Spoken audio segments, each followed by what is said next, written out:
Hello morning mga guys. So welcome po mga guys sa aking vlogs. So yan, mag-explore tayo mga guys. Yung mga hindi natin nagagawa ay gagawin natin for today's video. So ito na mga guys. So pinangarap ko ang ganito mga guys, pero boring pala mga guys, no.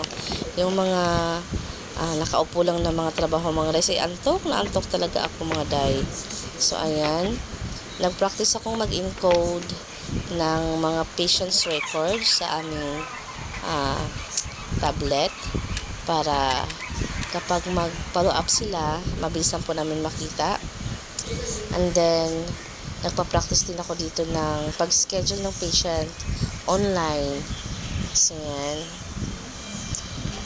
So, medyo seryoso ang person dito mga guys. Kasi, hindi pa ako marunong. So, ayan. Kunyari, busy-busyhan tayo mga guys. Habang nag-i-encode ako mga guys, antok na antok talaga ako niyan mga guys. So, nakailang kape na ako for a day. Siguro nakatatlong kape na ako. Para lang hindi antokin sa ginagawa ko. Kasi, first time ko nagagawin tong trabaho na to.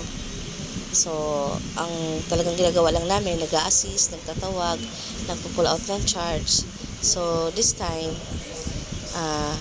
parang na-encourage ako na gawin ang ganitong trabaho. So, first time ko, so, tinan mo naman ang kamay, halatang-halatang hindi pa marunong mag-encode. Pero, syempre, kung andyan ka na sa isang moment, malamang matutunan ko rin naman yan. Pero dito mga guys, medyo napagod na ako mga guys kasi yung mata ko mga guys, parang hapdi na siya. Dahil siguro sa masyadong mailaw yung aking tablet. So, yun lang mga guys. Natapos namin yung aming clinic, natapos ko din yung pag-encode ko. So, meron pa akong babalikan for the next day para matapos ko ang encode. So, medyo nalito ako dyan mga guys. Number kasi yan. So, di ko na alam kung paano. Pero, thanks God. Natuto din kahit pa paano. So, yan ang experience ko for that day.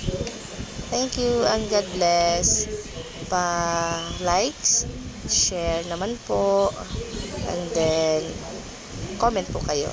Thank you so much.